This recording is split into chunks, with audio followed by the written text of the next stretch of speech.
said Papa Adigo.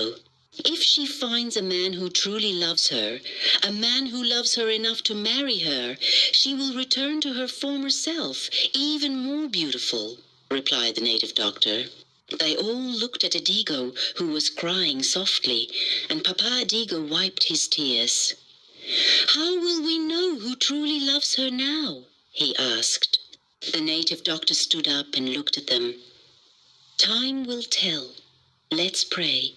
The spirit of true love shows itself."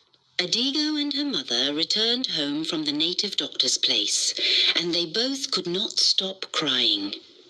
Mama Adigo held her daughter close, wiping her tears with the edge of her wrapper, but she was also crying. "My daughter, don't cry," Mama Adigo would say, but her voice would break and tears would drop from her eyes. Adigo would look at her thin arms and her dry legs and cry even more.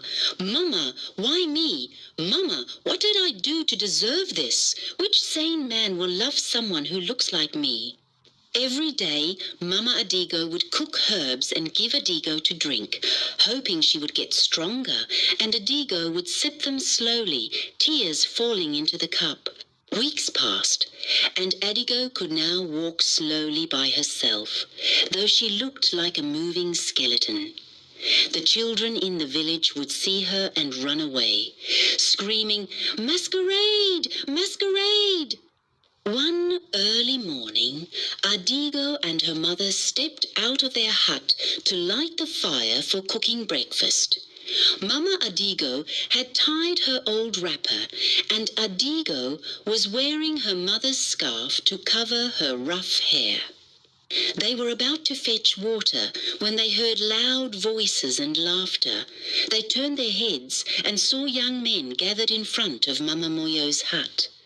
Each young man was carrying something: baskets of yams, cassava, palm oil, smoked fish, and even cola nuts. "Mama Moyo, please let me marry Moyo. I love her," one of the young men shouted, holding a basket of big yams. Another young man pushed forward.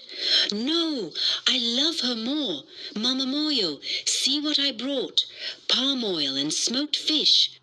The men began arguing among themselves, pushing each other, trying to show who loved Moyo the most.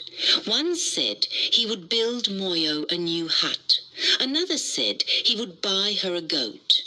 The place was noisy, and the young men looked excited. Adigo and her mother stood there, staring with dropped jaws.